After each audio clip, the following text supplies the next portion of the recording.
Good morning बच्चों। आप लोग अच्छे होंगे और लॉकडाउन में अपनी पढ़ाई ठीक से कर रहे होंगे। आज विज्ञान की क्लास में हम लोग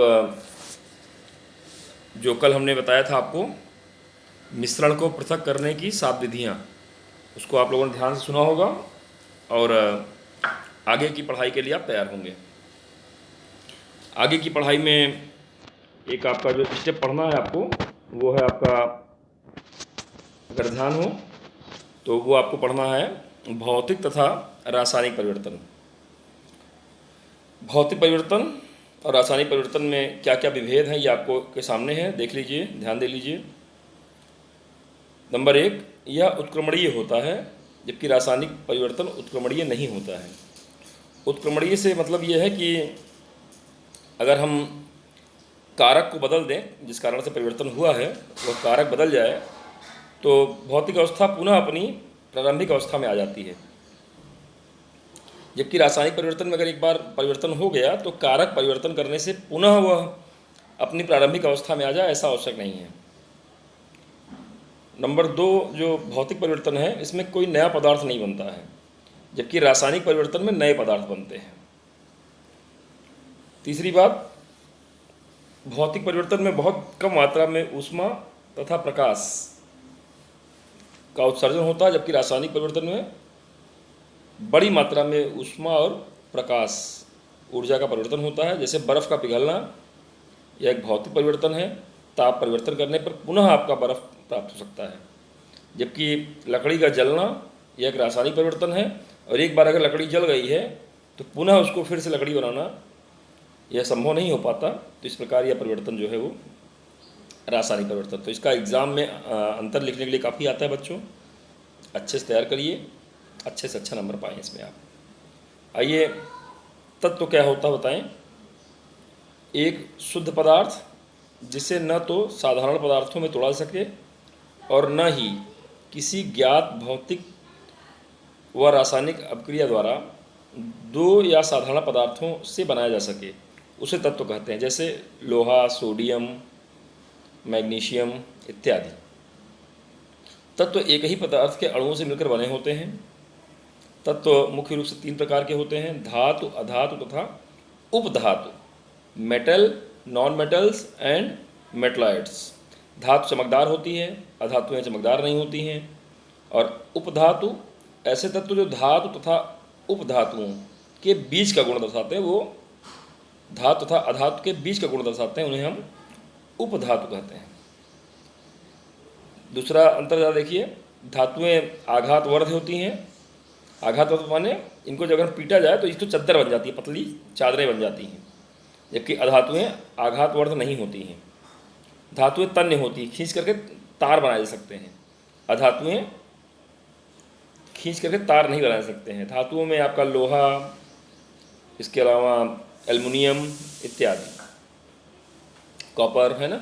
और अधातुओं में कोयला है ना, और सोडियम।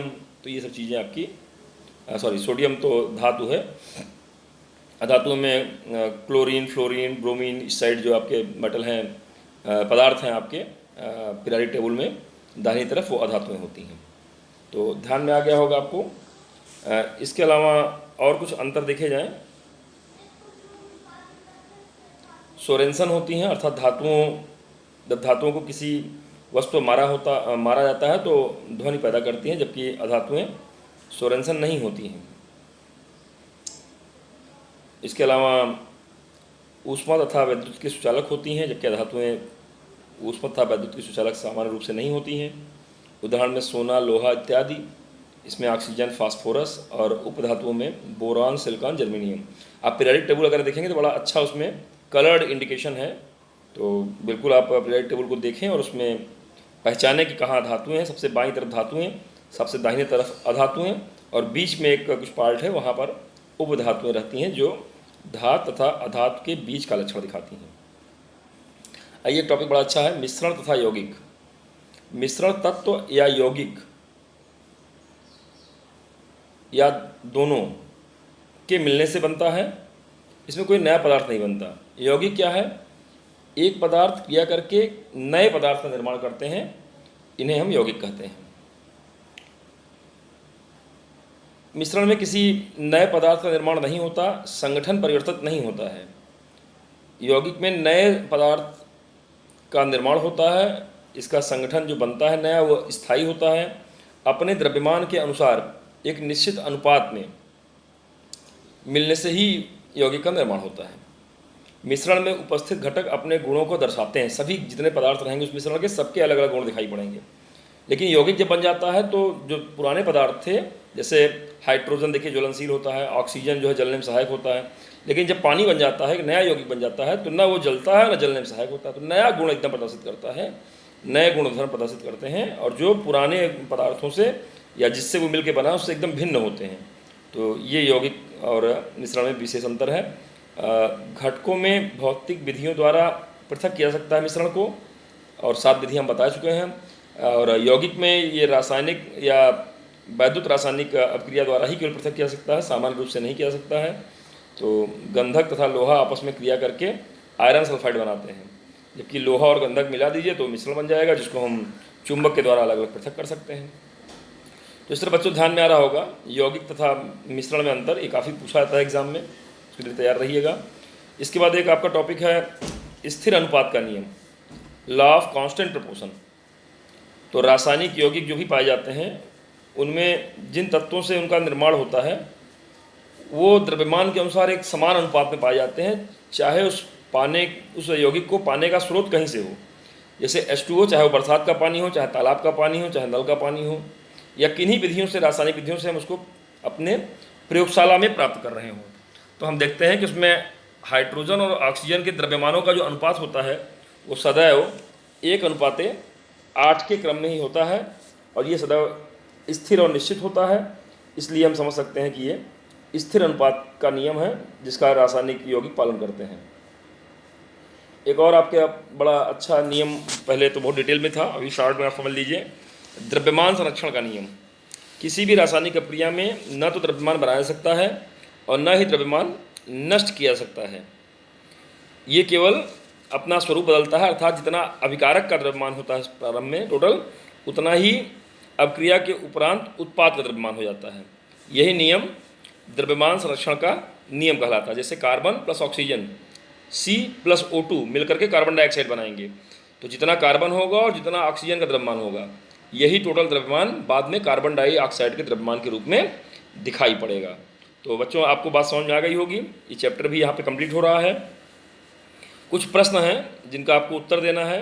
जैसे देखिए, अति लघु उत्तरीय प्रश्न में मैंने आपको मिश्रण को पृथक करने की विधि बताई थी, और उन विधियों को ध्यान से पढ़ें, फिर से उस वीडियो को देखें आप जाकर के यूट्यूब पर, और समझें कि ये जो आपके गेहूं से भूसा कैसे पृथक करते हैं, पानी से रेत कैसे पृथक करते हैं, दाल से कंकड़ कैसे पृथक करते हैं, इनको अलग अलग पृथक करने की विधियां क्या हो सकती हैं, उन विधियों का आपको नाम लिखना है। ध्यान से पढ़िएगा, लिखिएगा। लघु उत्तरीय प्रश्न में भी पहला प्रश्न देखिए, उन्हीं पृथक करने की जो विधियां थीं उनके बारे में आपको लिखना है, इनके पीछे मूल सिद्धांत क्या है। तो आपने अगर वीडियो देखा हो, नोट्स बनाई हो, तो उसमें अलग अलग जो है इन चीज़ों के बारे में आपको दिया हुआ था। इसके बाद ये देखिए प्रश्न के क्रम दिए हुए हैं, रेत, अमोनियम क्लोराइड तथा साधारण नमक के मिश्रण को पृथक करने की विधि।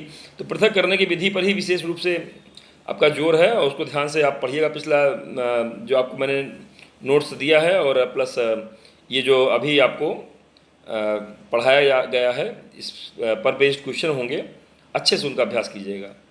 तो क्वेश्चंस करने के लिए अगर कुछ डाउट होता है तो पिछली वीडियो ज़रूर देखें और समझें। ये आपके सामने क्वेश्चन दिए हुए हैं, और इन क्वेश्चंस के क्रम को आप ज़रूर समझ लें, और जहाँ दिक्कत आ रही बताइए। देखिए, ये 2 क्वेश्चन इस साइड भी हैं आपके। निम्नलिखित चित्र में लाई जाने वाली तकनीक का नाम बताइए। देखिए यहाँ पर 2 चित्र है, और ये किस जो है विधि द्वारा जो है, एक आसवन और एक प्रभाजी आसवन, अगर आपको याद आ रहा हो तो मैंने कल पढ़ाया था, और उस वीडियो को पुनः देखिएगा तो ये चित्र वहाँ पे आपको मिल जाएंगे। और यहाँ पर इसी चित्र का आपको विश्लेषण करना है कि ये चित्र किस जो है वो सेपरेशन तकनीक, पृथक्करण विधि द्वारा को प्रदर्शित करता है। 7वां प्रश्न, एक एथलीट का डोप टेस्ट किया गया है तथा उस एथलीट में ड्रग्स पॉजिटिव पाया गया है। तो बताइए ड्रग्स को ब्लड से अलग करने के लिए कौन सी विधि का जो है वो उपयोग किया जाता है, और ये भी बताना है आपको कि किस प्रकार यह विधि काम करती है। तो ये भी आपको मैंने कल के वीडियो में बताया था। इस प्रश्न को भी अच्छे से आप लगाइएगा।